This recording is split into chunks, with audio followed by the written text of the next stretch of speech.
Hi, my name is Jonathan Lowe, and today I'm going to be talking about financial advising.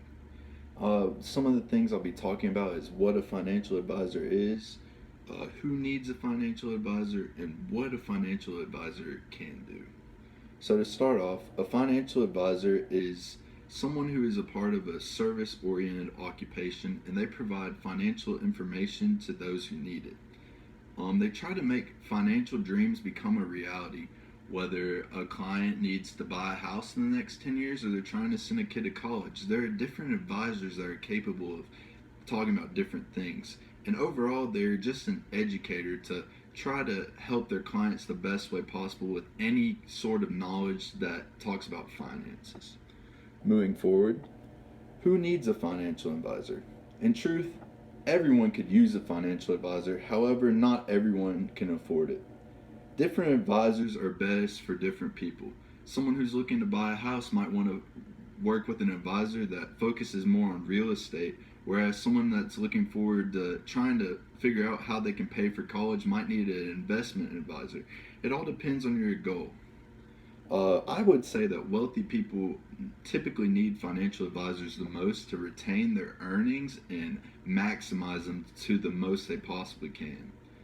As you can see by the infographic on slide 3, the field of financial advising has grown between the years of 1985 to 2012 by 14 times. There were originally around 10,000 and there's about 145,000 now, which is a huge increase and it's only growing.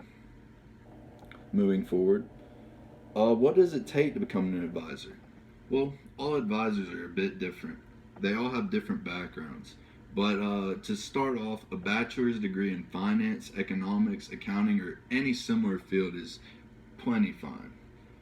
Um, Most advisors need licensing and investments, and if they want to deal with insurance, they'll also need those kind of investment. Or sorry, they'll need those kind of licenses. But the average salary of a financial advisor is 90,000. As you can see by the picture on slide number 4, it kind of shows just how the wealth is spread out between different areas and how much people are making. And Some of the benefits of being a financial advisor include being able to be your own advisor, not having to have another advisor.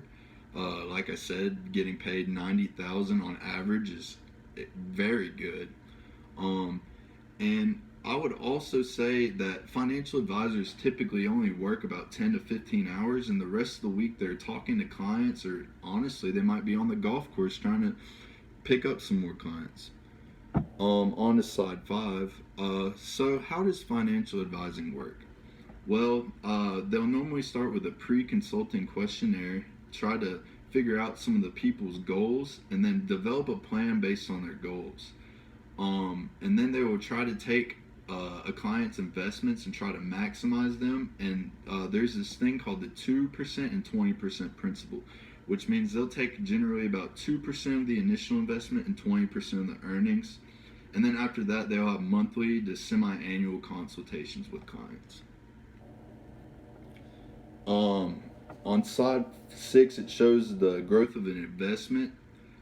So after about 10 years of investing $8,000 a year, only investing $80,000 at 7%, it will grow to about 120,000. Or after 10 years, it'll grow to close to 140. Or I'm sorry, a 10% compound interest will grow to about 140,000. Whereas an $8,000 investment for 30 years is around $240,000 total, which at 7% will grow to 808,000, which is a 3 times increase. But at 10% compound interest, it will be at $1.4 million, which is almost 6 times the original investment. Just some key takeaways from this presentation is that financial advisors are a great resource to anyone who can afford one and who are trying to figure out a financial goal. Advisors are well rounded, but normally have a specific focus in one field to help their clients the best. And advisors have the capabilities to double, triple, quadruple, or even do even more to an investment with time, good choices, and the power of compound interest. Thank you for listening, and I hope you enjoyed what you just heard.